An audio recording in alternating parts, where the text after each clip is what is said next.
強さで振り返るね一緒にならなんでも乗り越えてみんな追いかけてよ Yes Our dreams keep on We'll overcome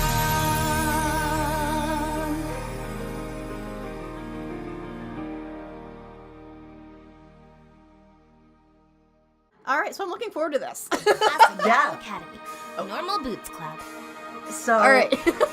So, welcome to Asagao Academy. I'm Graceful Dawn, joined by Dr. Awkward. Awesome, and we're going to be playing Asagao Academy. She introduced me to this game I'm, just now. I'm sorry, I really like normal better.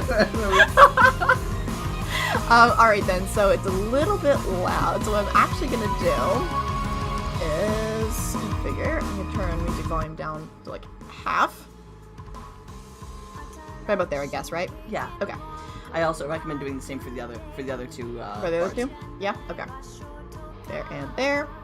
I'm gonna turn voice up volume up a little bit though. Alright. Because I'd like that to be a little bit louder. Skip messages. After choice. Okay.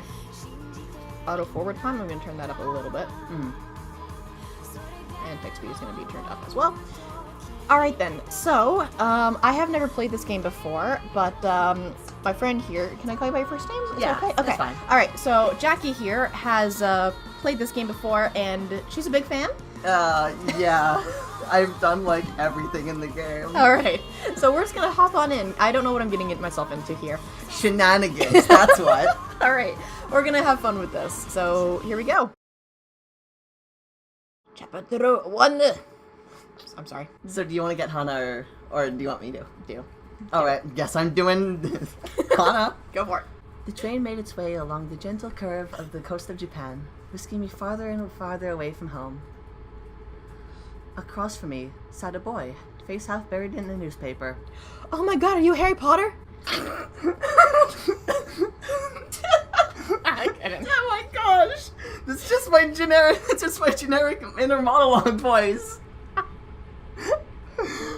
10 seconds in and we're already shenanigans. Take a deep breath. I might cut that out. Take a deep breath. Take a deep breath. Continue. Alright. He was deeply entranced in whatever article he was reading, and hadn't spoken a single word to me, even when I asked if I could join him in the last compartment with any available space. He shrugged, nodded, and adjusted his newspaper in front of him without making eye contact. It had been almost an hour, in fact, and he hadn't once looked at me. Devoid of any conversation, I took to counting the buttons on the pretentious, lush carmine seat cushions. 1, 2, 3, 21, 22, so forth over and over. Now and again, I turned to look out the window where the trees were blurring by. Sometimes the smeared green would break to reveal the quiet blue of the Sea of Japan. Eventually, this rapidity made my stomach turn, and I went back to counting the buttons on the seat cushions. I know that feeling. 1, 2, 3. The train compartment shouted around us. My eyes wandered to the boy in his jacket. It wasn't the school issue blue that I had seen on other students on the train were wearing.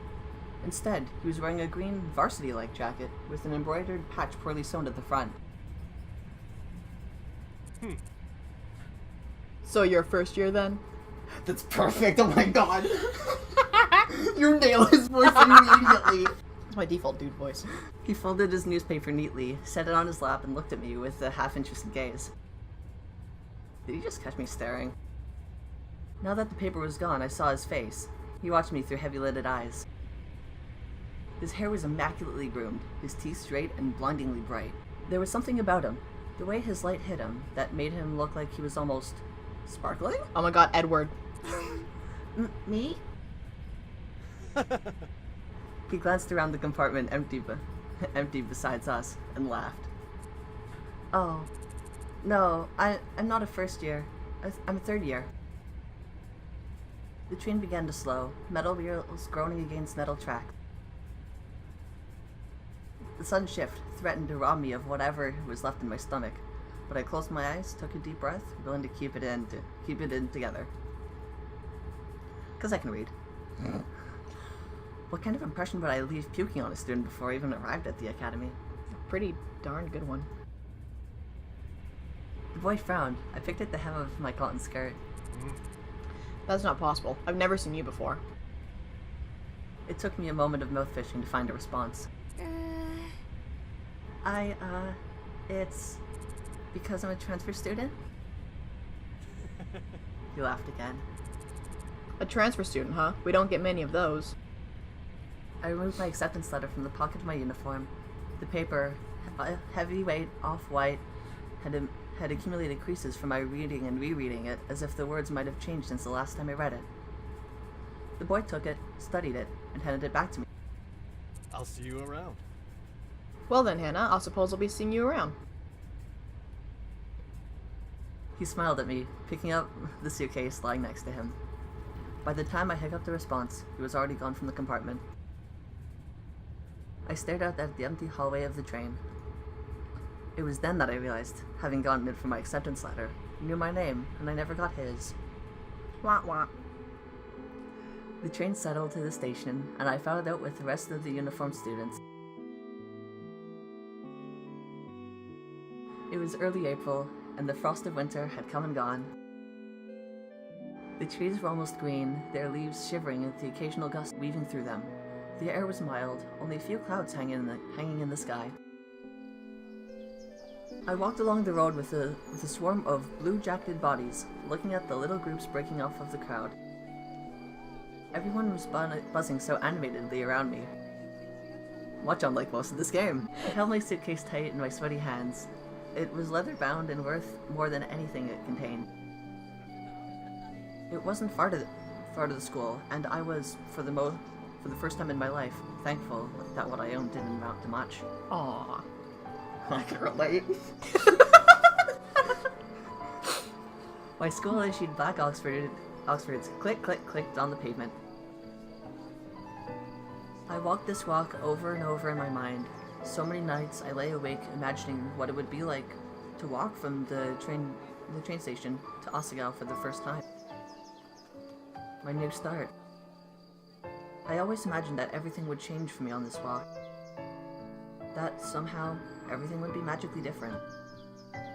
But as I looked around, I realized that nothing had changed. I hadn't changed. By the time I reached the massive gate to Asagao Academy, I forgot all about the disappointment slouching in the back of my throat. The school, framed by the gate's twisting black metal, was just as beautiful as the glossy photos I saw in the pamphlets. This was it. Asagao Academy. I glanced around, the swarm of students gathering around by the gate. Beyond it, tiny blue people bounced around the academy's main building. A tiny blue people. I'm sorry. My brain immediately goes to like hobbits bouncing. I'm sorry. Okay. A girl pressed a button to one of the sides of the gate. The excitement in the air was almost palpable. It was almost Palpatine! Do it! Unlimited power! A few moments later, the black gates, with great effort, creaked outward and cleared the pathway. As the rest of the group shifted into motion, I followed along, a sheep in the crowd. My stomach tied itself into knots. The crowd split off into different directions. For a moment, I panicked. A tired-looking man with grey hair called out for the first year. Called out for the younglings. Just read the line. A tired-looking man with grey hair called out for the younglings, also known as first years. A cluster of fresh-faced students gathered around him. Now then, are you a boy or a girl? No! Hey, look at that girl. I turned. A few feet away, a small group of boys were pointing at me and snickering. Pink hair? Are you kidding me? How desperate can you get? Hot shame crawled down my neck. I attached myself to a group of girls, following a few steps behind them. In the distance, cicadas hummed in time to my shoes crunching against the gravel. My hair. It wasn't my fault my hair looked like this. Luckily, I found my way to the girls' dormitory, a large sign on the lawn reading Primrose House. The building dwarfed me in size and sheer intimidation. How many students did Asagao have? As I approached the building, a red-headed girl who looks like Stacy, lingering nearby, caught my attention. Thanks. What? She looks like you! It's true, I do. It does. More when I had my hair long, but yeah. Yeah. I looked away, then looked back. She was staring at me. She walked over. Oh, you must be my roommate! Why am I in this game? Right? Why am I in this game? Welcome to why I wanted Stacy to play this. That's it, we're done, cut.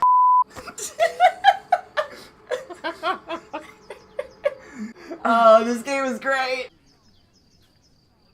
I eyed her warily. She was smiling and bouncing in a way that suggested her views on life were akin to a perpetual bouncy castle. Why am I in this game? What?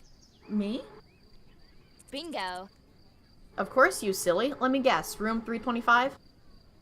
I thought back to the paper I received a month prior with a list of all the supplies I needed for the year and my dorm arrangements. Yeah, that's right. She laughed, but I couldn't figure out what was so funny. Was she laughing at me?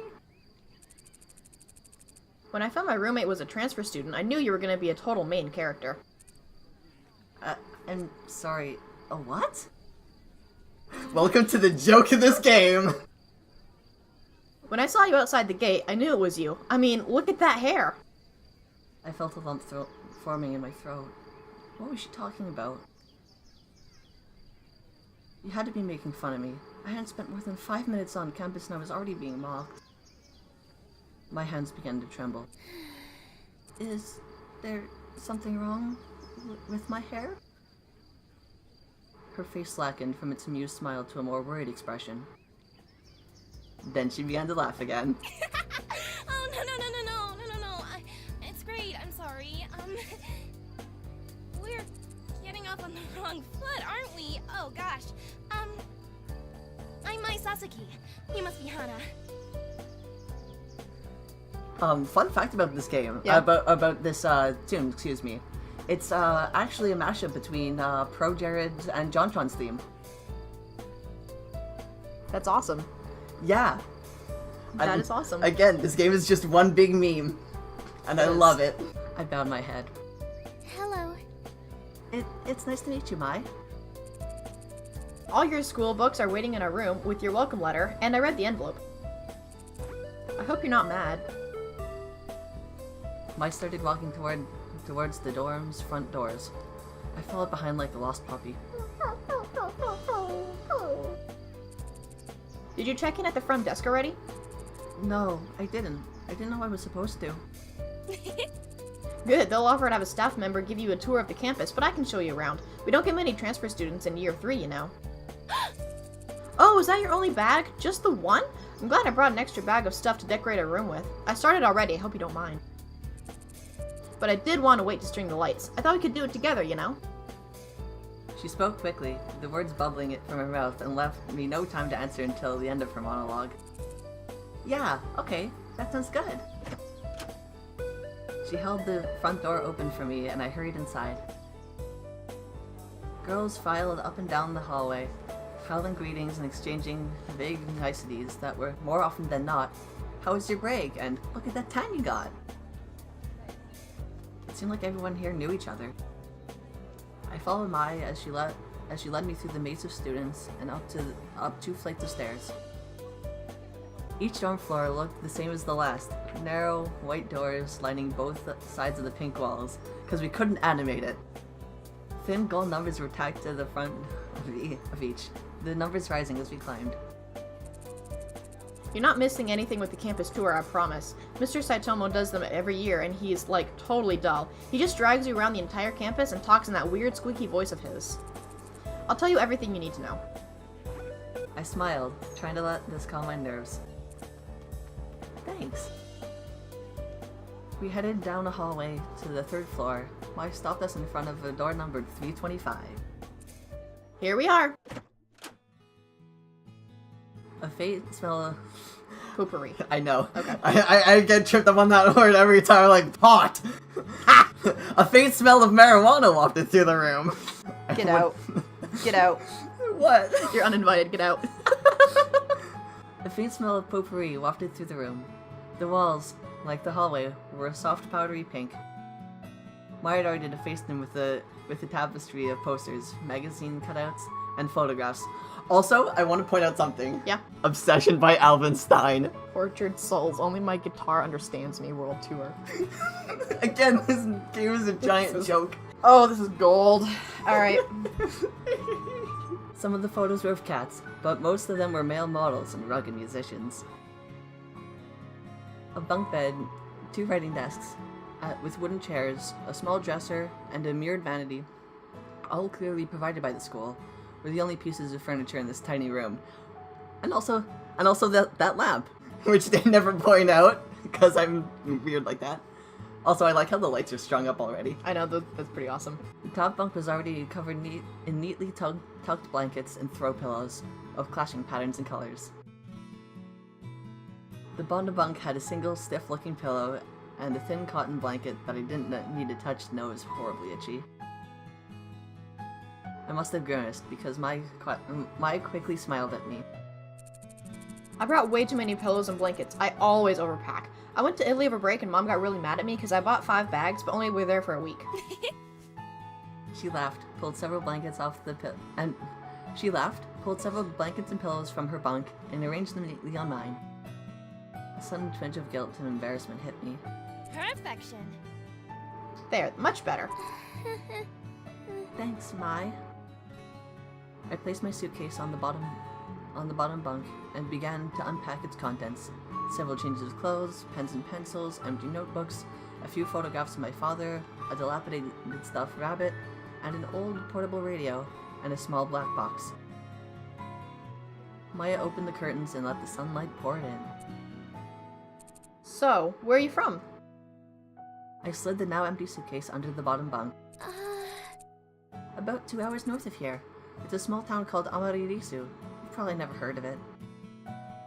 I set the stuffed rabbit, Mr. Bunny, on my bed beside a purple and teal throw pillow. Oh, did you go to a different boarding school, or...? No, I went to a public school down the street from my house. Public school? Really?